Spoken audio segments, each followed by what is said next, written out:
Hey my braid lovers, welcome back to my YouTube channel. My name is Dilly, and in today's video I'll be showing you how to part for medium knotless braids.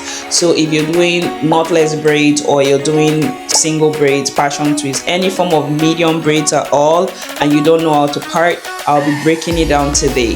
I'll be showing you how to part for different head shapes. So if you have a wider nape or a slender nape, I'll be showing you how to get the perfect medium size. I would also be showing you how to know the number of braids you need to create per row when you're parting for medium size braids. So let's get right into the video.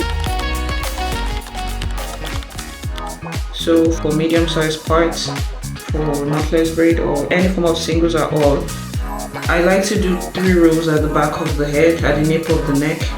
And to get my 3 rows, I usually go 1 full size of the edge of the comb. So the edge of the comb here, I go 1 full size of this. And if I use my tape here to measure, that's about 1 inch. As you can see, the whole edge of the comb is 1 inch. So for medium size, I usually go 1 inch for the width of the row. If you have a tape, you can still use a tape if you're a beginner, but if you are a professional or you don't have a tape close to you or you want to be fast, you can just use the edge of your comb. And the comb, you need to make sure that the comb is not a smaller comb. Like the comb should be this type of comb with the pointy edge, so you get your 1 inch.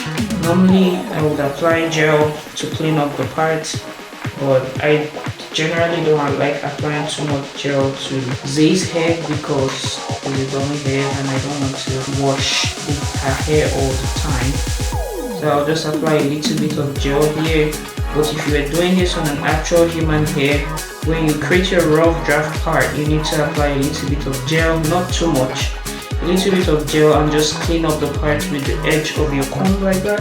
And then I'm going to braid this out of the way so you can clearly see what's going on here.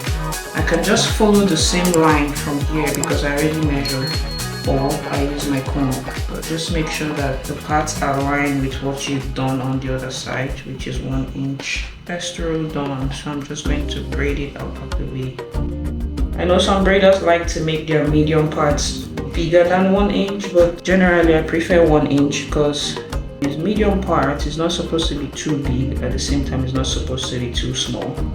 So 1 inch is the perfect size for me, at least for a medium thickness, because that's the point of medium size braids, right? You want a medium thickness, medium fullness, not extremely full and at the same time not scanty.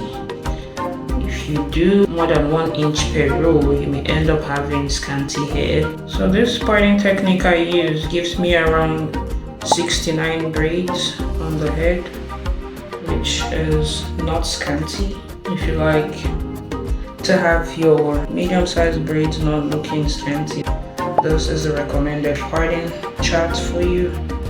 So I go 3 rows at the back of the head, at the nape of the head, and I go 5 rows at the top, just above the ear, 5 rows. So in total, I usually have 8 rows of braid for medium size.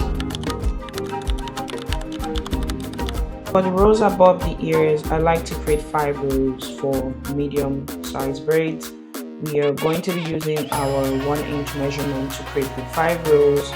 I'm gonna be speeding up the clip here, so enjoy the music and I'll see you when I get to the top of the head.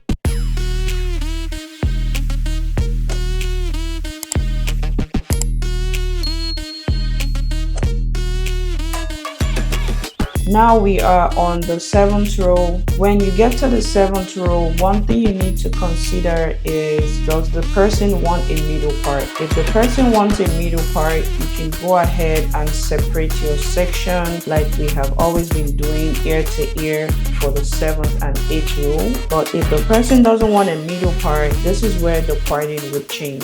So instead of creating your ear to ear part for the 7th and 8th row, you would have to create horizontal part from the mid scalp to the frontal region. So the mid scalp is the 7th row when you're creating medium size braid. So from the mid scalp to the frontal region or the frontal hairline zone, you would have to create 4 horizontal rows to fit in for your medium-sized parting if the person doesn't want a middle part. For the 8th row, so we have 1 on each side. So as I was explaining to you, if the client wants middle part, so you can leave this as is. You braid here, braid here. Usually if the client don't want middle part, I started from this 7th row. So I'll create a line here, do 4 braids, create another line, do 5 braids, create another line, do 4 braids, create another line, do 5 braids. So that helps to close the middle part, and I will put the picture of what that looks like on the screen, or a braiding process of what that looks like on the screen, so you understand. Like if your client don't want middle part, you understand how to braid it when you get to the top of the head. So now that we have our full head prepared for the medium-sized rows, which is 8 rows, now I'm going to walk you through how many braids you need per row. When you're creating the braids per row for medium-sized braids, the first thing you need to consider is the width of the nape of neck. So if the width of the nape of neck is 4 inches or less, you would want to create 4 braids as the foundation row.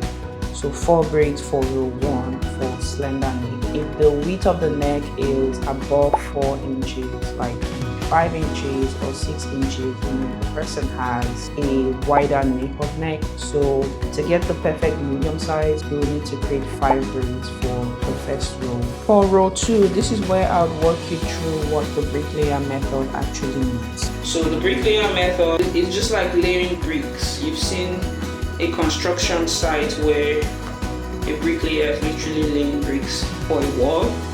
And when they're laying the bricks, they don't put the bricks directly on top of each other.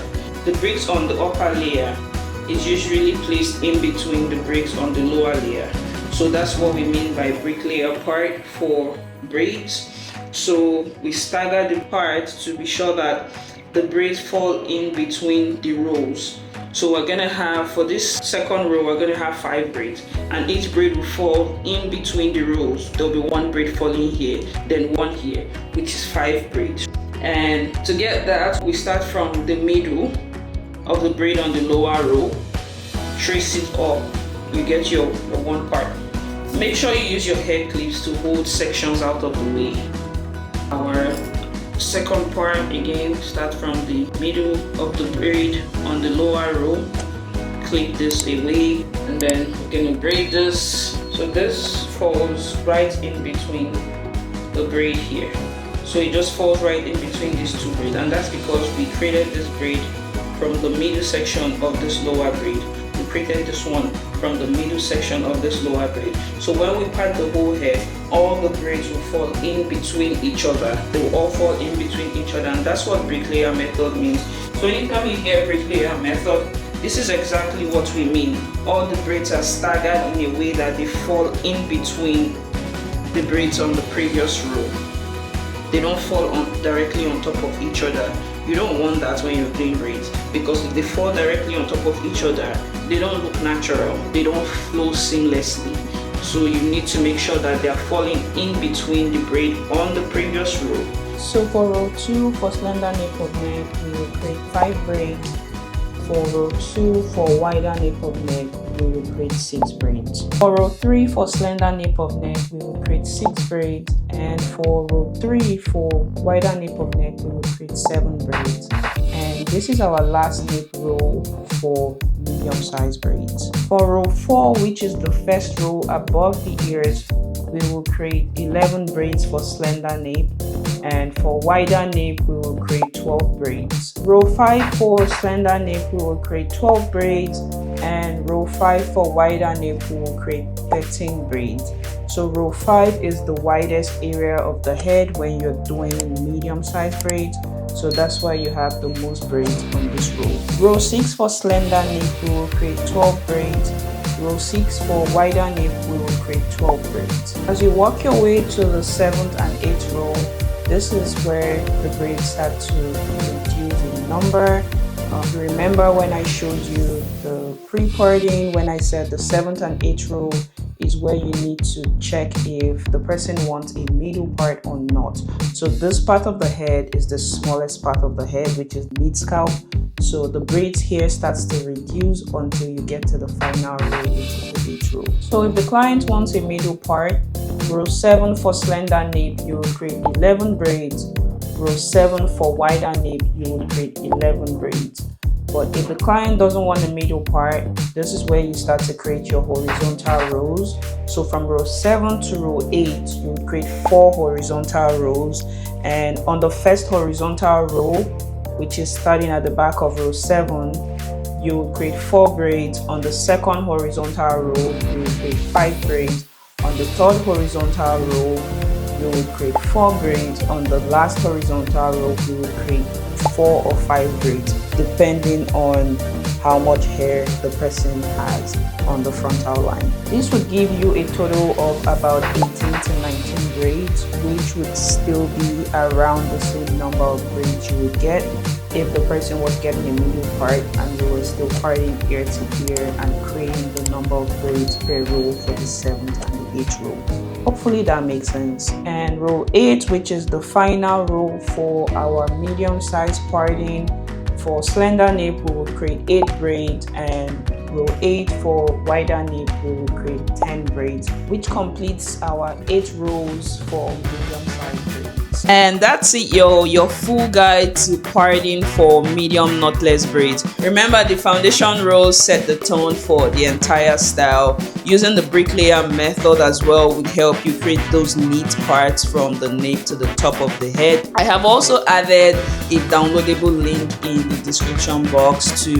the parting chart and the braids per row sheet, so it would help you make your practice easier, because I know some of you may be visual learners, you want to see what number of braids you need to create, so it's there for you in the description box if you need it. Feel free to pause right here and take a screenshot of the braids per row sheet and the parting chart if you rather have a screenshot. And don't forget, our part 6 of our knotless braid series is coming up next, and this is everything you need to know about medium knotless braids. So if you don't know how to create medium knotless braids, we will be showing you exactly how to create medium knotless braids in the part 6 of our knotless braid series.